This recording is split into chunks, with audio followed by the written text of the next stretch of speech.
morning class 8 student. So today this is the fourth and the last video of chapter 1. In this video lesson I am going to explain you functions of phloem. Structure of phloem we have already discussed in the previous video lesson. So functions of phloem along with an activity. I know that you like the activity most. So an activity, then role of different nutrients in plant body. Are they really important? If it is, then they are actually divided into two categories, micro and macro. So which nutrients fall under the category of micronutrients and which fall under the category of macro, we are going to discuss this. And as the chapter is going to be over, now that you have to make notes, okay? Question answer page snapshot and back exercise snapshot, I'm going to resend it to you, okay? So now there should be no excuse, and let us start the video lesson. So the last video of chapter 1, learning outcomes, already as I told you that this will be the learning objective. But before this, you should know about, just rememorize the structure of phloem. As you know that it consists of 4 parts. These are sieve tube, companion cells, phloem fiber, and phloem parenchyma.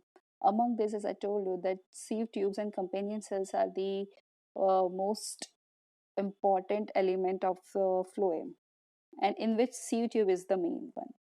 Okay, so this sieve tube is having sieve plates, and by which the food synthesized or manufactured is transported from one cell to another cell and to the whole parts of the plant. So now you can find out that what is the function of phloem. The first and the foremost function of phloem is to translocate the prepared food material. As you know that the leaves are the one which synthesizes food for the plant. And here you can see in the picture that water and minerals from soil from downward direction through xylem, and here that glucose made by the leaves by photosynthesis, it reaches to downward direction. Also it is going to upward direction, that's the synthesized food. So unlike xylem, as xylem is unidirectional, the flow of water is unidirectional, but in phloem the flow of food, the flow of manufactured food is multidirectional, because it can go to the upper part of the plant just for the growth of bud or new leaves, and also to the lower part like roots. So for this we can say that the flow of food is multidirectional. And what is the function of phloem? So what is it? It is a translocation of prepared food material. And this function of food or this prepared food material is then used for storage and growth of the plants. Then activity, the interesting topic, to show that phloem transports food in plants. So for this, material needed are a potted plant and a knife. So for this we have to take a potted plant, and here it is kept in a beaker. It does not require this much. So we just need a potted plant, and if it is bigger then it is available, then we can keep the plant in the water, but it is not as important. What main thing is there, that we have to cut the outer structure of the plant in a ring like structure. Okay, just like as it is given in this first one. Okay, so the red portion you are seeing, this is xylem. So by this you may have an idea that xylem is present inner to the phloem, and phloem is present outer side of the xylem. Okay, so this part of the plant is removed in such a way that the phloem is removed. This is the main motto, that the phloem has to be removed. Okay, then what will happen next if it is removed? When we keep the setup undisturbed for 4 to 6 days, or we can say for a week, then we will see that there is a swollen structure or a bulbous growth formed over the incised portion or on the cut portion. This you can see.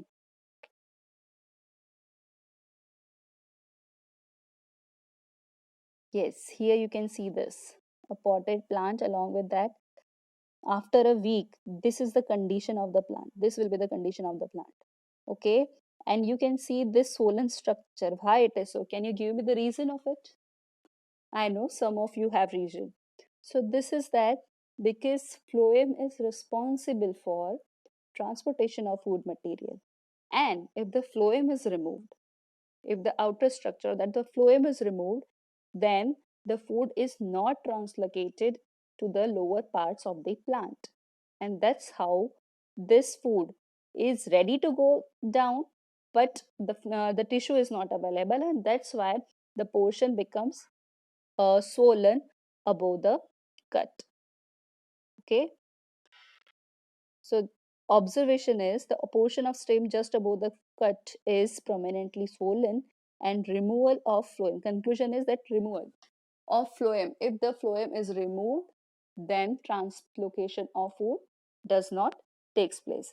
Or we can say that the conclusion is that phloem is responsible for translocation of food material. Then next, minerals requirement of plant. So to ensure, yes, as the minerals are naturally occurring substance and which are required by the plant, as whatever the parts of the plant we eat, these are actually minerals. So why plants require minerals?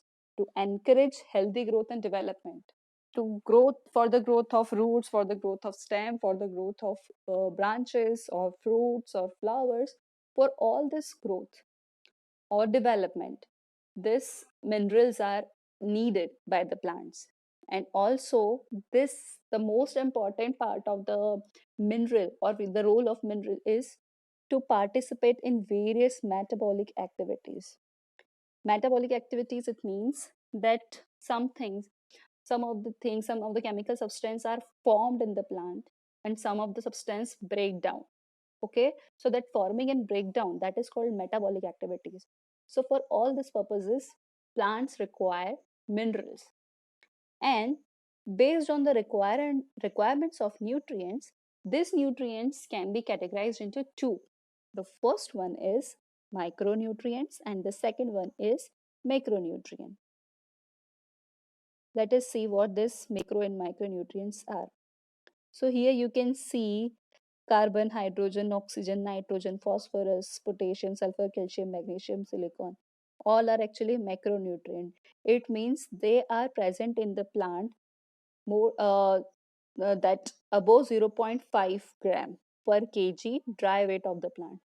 Okay, and micronutrient which are present in less quantity. Okay, or we can say zero point 0.5, less than 0.5 gram per kg plant dry weight. Okay, and micronutrient are iron, manganese, copper, zinc, molybdenum, boron, chlorine, nickel, sodium, cobalt. So let us see them in detail. Macronutrient, what these macronutrients are: the minerals which are required in larger quantities by the plants. If they are required in large quantities, as the name, as the meaning of macro, it means larger. So we can say that there's the nutrients required in large quantity, then these are macronutrients. The nutrients fall under this category we have already discussed: hydrogen, oxygen, nitrogen, phosphorus, potassium, calcium, sulfur, and magnesium. Among this, we we were going to read about carbon, oxygen, phosphorus, potassium, and magnesium. Let us see. Carbon. Carbon is what? That it is a mineral which is required by the plant for what? It is required for glucose. That glucose is what? That it is the manufactured food by the plant. So for that purpose, carbon is required, and also it is required for protein synthesis, because protein itself has carbon in a carbon atom in itself. Then they provide structural support and energy. They both, because the protein is there and the food is there, so both is required for structure. Protein is for structural growth, and carbon, glucose, is required for energy. Okay. Then second one, oxygen. Oxygen is essential for cellular respiration. As maybe that you know that respiration is of two types. One is called cellular respiration, and the second one is called, sorry, first one is called aerobic respiration, and second one is called anaerobic respiration. Aerobic respiration, in which oxygen is required, the respiration in the presence of oxygen, this is called aerobic respiration. And plants require oxygen to store energy. Okay. As maybe that you have misconception that plants don't need oxygen, they need it for oxidation of food material to produce energy. So for this, oxygen is important, and it is this stored, this energy which is produced, it is stored in the form of ATP. ATP is what? That adenosine triphosphate. Then the third, phosphorus.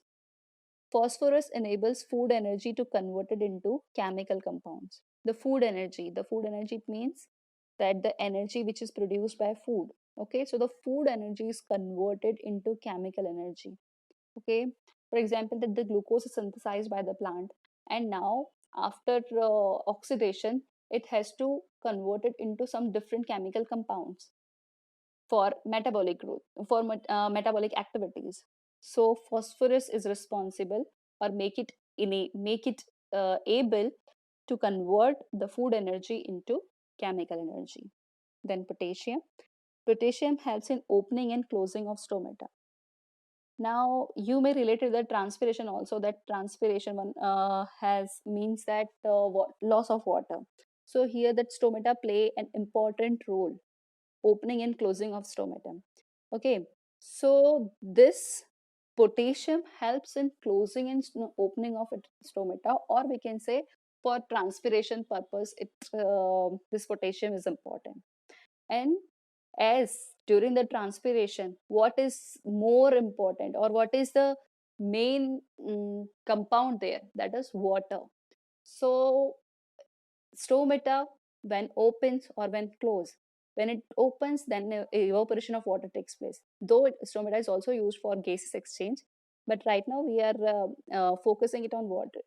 So by this we can say that it helps in balancing the water content of the plant.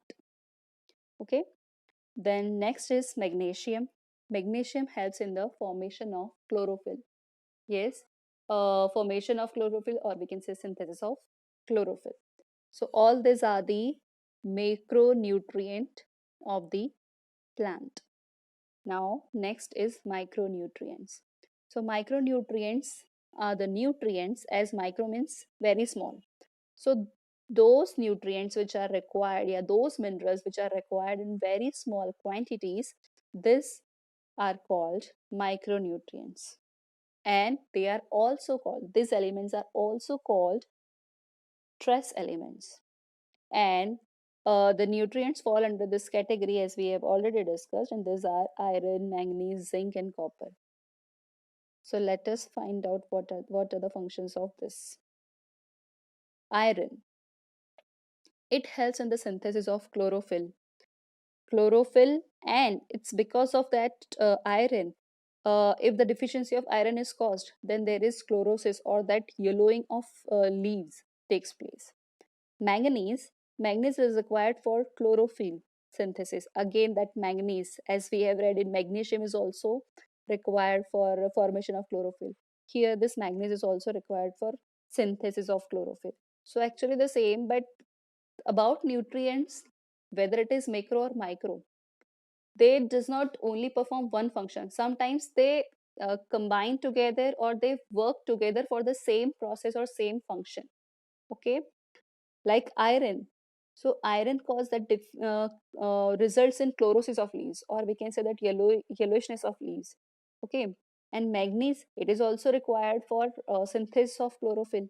Okay, and if it is not happen, then also that the leaves color may change. Okay, zinc and copper are responsible for activation of certain enzymes. Certain enzymes, or we can say that this work as a cofactor, or some enzymes. Enzymes are the chemical substance which alter the biochemical reaction in the plants. Alter, or we can say that they assist, or we can say they increase or decrease the reactions taking place in the plants. Chemical reactions takes place in the plants. So they work as a to activate certain enzymes. Okay, so this are the function of these enzymes, and here we can see that the difference between micronutrients and macronutrients, so that it will more clear to you. Micronutrients, as you know, these are required in small quantities, smaller quantities, very small quantities we can say. And macronutrients, they are required in larger quantities. This is the first difference which you already know. Then they are present in low concentration in plant.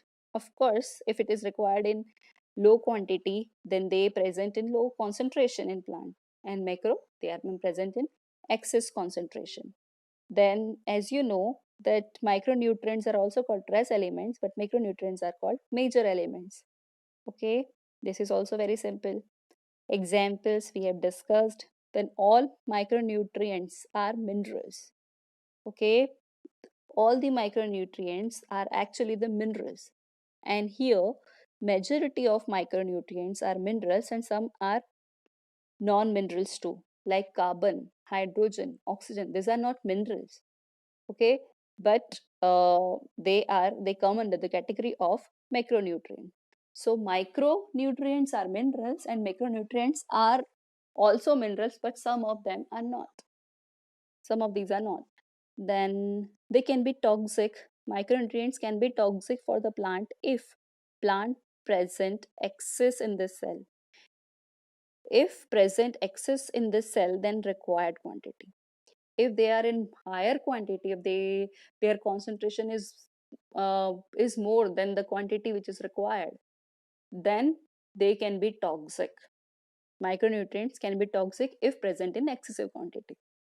And macronutrients, they are usually not toxic to the cell if they are present in relatively higher concentration. It means excessive quantity of them could not be higher, could not be toxic. Okay, so that is the basic difference between macro and micronutrients. Now here you can see the deficiency diseases caused by different nutrients. See here, phosphorus. See that the purple color of leaf is caused due to phosphorus. As we have discussed that the phosphorus is important for converting food energy into chemical energy, and if it is not so happen, then purple color of leaf may cause. Magnesium, as I told you, that it is important for the formation of chlorophyll, and if the chlorophyll is not formed, then see what will happen to the leaves.